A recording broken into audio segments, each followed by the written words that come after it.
nesse momento aqui do Éden, da criação, ele não tinha recebido os 300 e tantos ordenanças e mandamentos da lei de Moisés. Ele tinha recebido uma sozinha. Versículo 9 diz assim: O Senhor Deus fez brotar da terra toda árvore agradável à vista e boa para a comida, e a árvore da vida no meio do jardim, e a árvore do conhecimento do bem e do mal. E depois ele vai falar no versículo 16: E ordenou o Senhor Deus ao homem, dizendo: De toda árvore do jardim comerás livremente.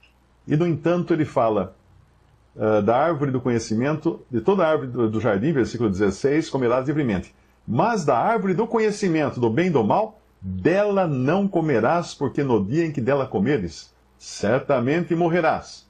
Uma. Não era difícil. Ele podia comer da árvore da vida, não é? Não foi proibido ele comer da árvore da vida. Mas essa foi proibida de comer. E, no entanto, aquilo que Deus tinha mandado ele fazer, ele não fez para si mesmo. O que é que Deus tinha mandado ele fazer? Isso está no versículo 15. E tomou o Senhor Deus o homem e o pôs no jardim do Éden para o lavrar e o guardar. Interessante aqui. Lavrar, a gente sabe.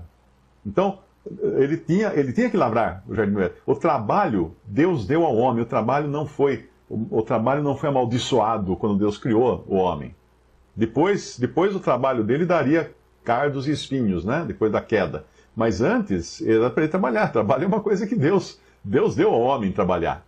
Não mudou isso até hoje. É que hoje está muito mais difícil trabalhar. Mas Deus deu ao homem, a Adão, lavrar a terra. Essa seria a sua profissão, agricultor. Porém, a outra palavrinha, outro verbo aqui é importantíssimo. O lavrar e o guardar. Guardar. Esse guardar aqui é no sentido de proteger o jardim. E com isso a gente pode deduzir que Adão sabia que haveriam perigos. E realmente havia pelo menos um já. Que era ele desobedecer a Deus e comer do fruto do conhecimento, da árvore do conhecimento do bem e do mal que estava no jardim. Ele tinha que guardar o jardim e guardar para que ele e Eva não comessem dessa árvore. Não foi ele feito protetor de sua esposa, de sua mulher? Sim. E não foi ele feito guardião do jardim? Tipo assim, aqui essa parte do jardim é pomar do dono. Ninguém põe a mão. Veja só. E quando entra depois, nós vamos ver isso no capítulo 3, entra aquele ser estranho, oferecendo para a mulher o fruto da árvore do conhecimento do bem e do mal. Cadê Adão? Onde é que estava Adão? Que deveria estar guardando o jardim, em especial aquela árvore, para nem ele nem Eva comerem dela. Então, ali ele falha. Ele vai falhar no capítulo 3, nós vamos ver isso. No único mandamento que Deus deu. No único. Tem gente que fala assim, mas é tão difícil obedecer a Deus. Pois é, mas lá foi dado um só. Um só mandamento. E o que ele fez? Arruinou toda a criação por não fazer o que Deus... E não guardar, não ser vigilante. Isso é uma lição para nós também. Nós costumamos nos guardar para Deus? Jovens que estão me ouvindo agora, vocês estão se guardando? Se guardando para aquela que vai ser sua esposa ou para aquele que vai ser seu esposo?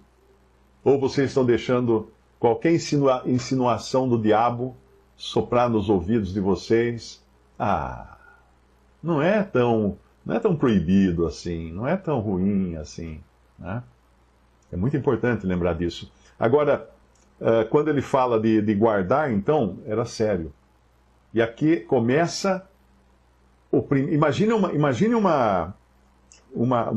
um torneio com várias provas. Assim é a história do homem.